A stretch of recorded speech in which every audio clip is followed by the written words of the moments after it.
കൂടുതൽ വാർത്തകളും വീഡിയോകളും കാണാൻ ഈ ചാനൽ സബ്സ്ക്രൈബ് ചെയ്യുക. കൂടെ ബെൽ ബട്ടൺ അമർത്തുക. നമസ്കാരം. ഋണബാധ്യത, കടം. നമ്മുടെ കടം അകലാനും നമ്മൾക്ക് ഋണബാധ്യത അകലുന്നതിനും നമ്മളിലേക്ക് ധനം വരുന്നതിനും, കടം മാറിക്കഴിഞ്ഞാൽ നമുക്ക് കിട്ടുന്നതെല്ലാം ധനമാണല്ലോ. കടം മാറിക്കഴിഞ്ഞാൽ ധനം നമ്മളിലേക്ക് വരാൻ തുടങ്ങും, ആ ധനം നമ്മുടെ കയ്യിലിരിക്കാൻ തുടങ്ങും. കടം മാറുന്നതിന് ഉള്ള ചില ദേവീ സ്തുതികൾ ഞാൻ പറഞ്ഞുതരാം. ആദ്യം തന്നെ നിങ്ങൾ സൗന്ദര്യ ലഹരി എന്ന് പറയുന്ന ഒരു ചെറിയ കൈബുക്ക് കിട്ടും. ഞാൻ പണ്ട് പല വീഡിയോയിലും പറഞ്ഞിട്ടുള്ളതാണ്. സൗന്ദര്യ ലഹരി അമ്പലത്തിൻ്റെ മുൻപിലുള്ള ബുക്ക് സ്റ്റാളുകളിലും മറ്റുള്ള ബുക്ക് സ്റ്റാളുകളിലും ആത്മീയ ബുക്കുകളൊക്കെ കിട്ടുന്നിടത്തൊക്കെ കിട്ടും സൗന്ദര്യ ലഹരി വാങ്ങിച്ചിട്ട്, ഞാനിപ്പോൾ മന്ത്രത്തിൻ്റെ ഇത് പറയാം, വാങ്ങിച്ചിട്ട് അത് നിങ്ങൾ 108 ഓരോ മന്ത്രങ്ങളും അതായത് ഓരോ 4 വരി കൂടുന്നതാണ് ഒരു ശ്ലോകമായിട്ട് വരിക. അത് 108 നിങ്ങൾ ജപിച്ചാൽ, അതെങ്ങനെ ജപിക്കണമെന്ന് വെച്ചാൽ 108 പ്രാവശ്യം ജപിക്കണം എന്ന് തോന്നുമ്പോൾ 4 വരിയുണ്ട്, അത് വലിയ ബുദ്ധിമുട്ടായിട്ട് തോന്നാം. വേണ്ട, ജപിക്കുക. അങ്ങനെ ജപിച്ചാൽ നിങ്ങളുടെ കടങ്ങൾ മാറും. എത്ര ദിവസം എന്നുള്ളതല്ല, നിങ്ങൾ എത്രയും നാൾ ചെയ്യുന്നോ അത്രയും പെട്ടെന്ന് നിങ്ങളുടെ കടങ്ങൾ മാറിക്കിട്ടും. വളരെ വിശ്വാസത്തോടെ രാവിലെ നിങ്ങൾ ജപിക്കുക. ജോലിക്ക് പോകുന്ന സ്ത്രീകളൊക്കെ ആണെന്നുണ്ടെങ്കിൽ രാവിലെ നേരത്തെ എഴുന്നേറ്റ് നിങ്ങൾ ജപിക്കാൻ നോക്കുക.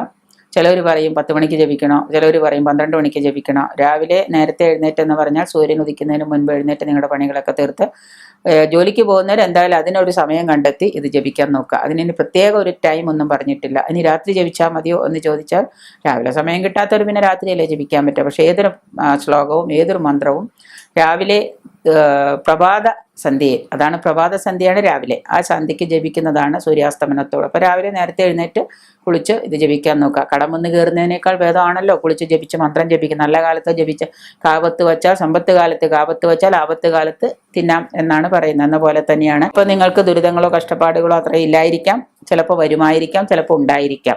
അപ്പം നിങ്ങളിപ്പോൾ ഈ മന്ത്രങ്ങളൊക്കെ ജപിച്ചു കഴിഞ്ഞാൽ നിങ്ങൾക്ക് തീർച്ചയായിട്ടും കുറച്ച് നാൾ കഴിയുമ്പോൾ നിങ്ങളിലേക്ക് എന്താണ് കടം മാറി ധനം വരാൻ തുടങ്ങും. നിങ്ങളുടെ കടങ്ങളൊക്കെ കുറേശ്ശെ ഒരു സുപ്രഭാതത്തിൽ പെട്ടെന്നൊന്നും എല്ലാവരെയും കടം മാറി എല്ലാവരും ഇപ്പോൾ ഒരു 10 ലക്ഷം രൂപ കടമുള്ള ആളാണെങ്കിൽ ഒരു സുപ്രഭാതത്തിൽ ചാടി കയറി മന്ത്രം ജപിച്ചിട്ട് അല്ലെങ്കിൽ ഈ ശ്ലോകം ജപിച്ചിട്ട് 10 ലക്ഷം രൂപ കിട്ടി കടം മാറുമെന്നല്ല. അതിനുള്ള വഴികളും ഇതും നമ്മൾക്ക് ദേവി കാണിച്ചു തരും. തീർച്ചയായിട്ടും നമുക്കത് സാധിക്കും. അപ്പം അതുകൊണ്ട് നിങ്ങൾ അങ്ങനെ ചെയ്യാം. സൗന്ദര്യ ലഹരിയിലെ 23ാമത്തെ ശ്ലോകം.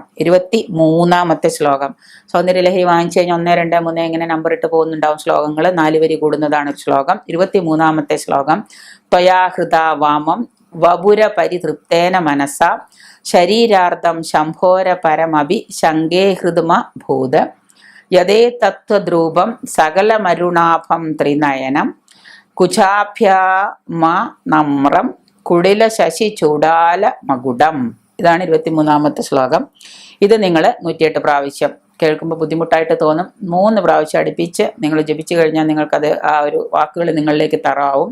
അങ്ങനെ ഒരു 108 പ്രാവശ്യം എല്ലാ ദിവസവും രാവിലെ ഈ ശ്ലോകം ജപിക്കാം.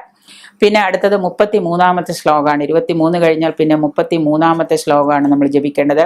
33ാമത്തെ ശ്ലോകവും ഇതുപോലെ തന്നെ. ഈ 3 ശ്ലോകങ്ങളാണ് നമ്മൾ സൗന്ദര്യ ലഹരിയിൽ ജപിക്കേണ്ടത്. ഈ 3 ശ്ലോകവും 108 തവണ നിങ്ങൾ കാണാതെ പഠിച്ച് തെറ്റുകൂടാതെ ബുക്ക് നോക്കി ഉരുവിട്ട് ഒരു ചെറിയ വിളക്ക് കൊളുത്തി വെച്ച് അതിന് മുൻപിലിരുന്ന്, വിളക്ക് കൊളുത്തുന്ന ശീലം ഇല്ലാത്ത വീട്ടുകാരാണെങ്കിൽ ഒരു ചെറിയ ചരാത് വാങ്ങിച്ചിട്ട്, വിളക്ക് കൊളുത്തുന്ന ശീലം ഇല്ലെങ്കിൽ ഒരു ചെറിയ ചരാത് വാങ്ങിച്ചിട്ട് ആ ചരാതിൽ ഒരു തിരി എണ്ണ ഒഴിച്ച് അല്ലെങ്കിൽ ഒരു നെയ്യ് ഒഴിച്ച് ഒരു ചെറിയ തിരിയിട്ട് കിഴക്കോട്ടൊരു തിരിയിട്ട് അത് കൊളുത്തി മുൻപിലിരുന്ന് ആ തിരിയുടെ മുൻപിലിരുന്ന് നിങ്ങൾ ഈ സൗന്ദര്യ ലഹരിയിൽ ഈ പറയുന്ന 23ാമത്തെ ശ്ലോകം, രണ്ടാമത് പറയുന്ന 33ാമത്തെ ശ്ലോകം, സ്മരം യോനിം ലക്ഷ്മിം തയ മിതമാധൗ തവ മനോർനിദായകേ നിത്യേ നിരവധി മഹാഭോഗരസിക ഭജന്തി ത്വം ചിന്താമണി ഗുണനിബന്ധാക്ഷാല വലയ ശിവജ്ഞൗ ജുഹന്ത സുരഭിഹൃദ ധാരാഹുദേ സദേ. ഇതാണ് 33ാമത്തെ ശ്ലോകം. ഇങ്ങനെ കേട്ടാൽ നിങ്ങൾക്ക് മനസ്സിലാവില്ല എന്നറിയാം, അതുകൊണ്ടാണ് പറഞ്ഞത്. നിങ്ങൾ സൗന്ദര്യ ലഹരി വാങ്ങിക്കുക, സൗന്ദര്യ ലഹരി കൈബുക്ക് വാങ്ങിക്കുക, അതിൽ 23 മാർക്ക് ചെയ്യുക, 33 മാർക്ക് ചെയ്യുക. ഇത് നോക്കി തന്നെ തെറ്റുകൂടാതെ, മന്ത്രങ്ങൾ തെറ്റരുത്, ശ്ലോകങ്ങളും തെറ്റരുത്. അപ്പം അതുകൊണ്ട് അത് നോക്കി നിങ്ങൾ വൃത്തിയായിട്ട് ജപിക്കുക. ഇനി അടുത്തത് 95ാമത്തെ ശ്ലോകമാണ്.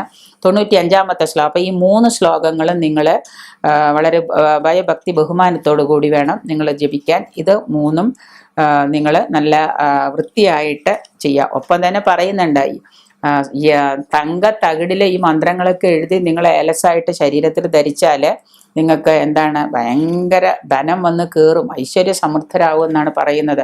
പക്ഷെ ഇപ്പൊ തങ്കത്തകിട് വാങ്ങിച്ച് എഴുതാനൊന്നും നമുക്ക് പറ്റില്ല. കടമുള്ളവർക്ക് തങ്കത്തകിട് വാങ്ങിച്ച് എഴുതാൻ പറ്റുമോ? പറ്റില്ല. അപ്പം ഈ 3 അപ്പം 23, 33, 95 കൂടെ നിങ്ങൾ ജപിക്കുക. 95-ാമത്തെ ശ്ലോകം എന്ന് പറഞ്ഞാൽ ഇതാണ്: പുരാരാതേരന്ത പുരമസി തത് സത്വ ചരണയോ സഭര്യ മര്യാദ തരളകരണ നാഭസുലഭ തഥാ ഹേത്യേ നീതാ ശതമഖമുഖ സിദ്ധിമധൂലാം തവ ദ്വാരാപാന്തസ്ഥിതിഭിരണമാദ്യാഭിരമര. അക്ഷരങ്ങൾ വ്യക്തമായിട്ടില്ല എന്ന് മനസ്സിലാവും. അതുകൊണ്ട് ബുക്ക് വാങ്ങിച്ച് തന്നെ തെറ്റുകൂടാതെ വളരെ ഭംഗിയായിട്ടിരുന്ന് ചിന്തിച്ച് നോക്കി അക്ഷരങ്ങൾ ഓരോന്ന് നോക്കി ശ്ലോകങ്ങൾ തെറ്റരുത്, നല്ല ഭംഗിയായിട്ട് തന്നെ ജപിക്കുക. ഈ 3 ശ്ലോകങ്ങൾ 108 തവണ ജപിക്കുന്നത് അത്ര ബുദ്ധിമുട്ടൊന്നുമല്ല. കുറച്ച് ദിവസം, ഒരാഴ്ച നിങ്ങൾ ജപിച്ചാൽ ഇത് പാണപ്പാടാവും. നിങ്ങൾക്ക് വാക്കുകൾ തെറ്റുകൂടാതെ ഉച്ചരിക്കാൻ സാധിക്കും. എല്ലാ ദിവസവും ചെയ്യാം. എത്രയും ആത്മാർത്ഥമായിട്ടും എത്രയും ഭയഭക്തിയോടെ നിങ്ങൾ ചെയ്യുന്നു അത്രയും വേഗം നിങ്ങളുടെ കടങ്ങൾ ഋണങ്ങളൊക്കെ അകന്ന് നിങ്ങൾക്ക് ധനം വരാൻ തുടങ്ങും.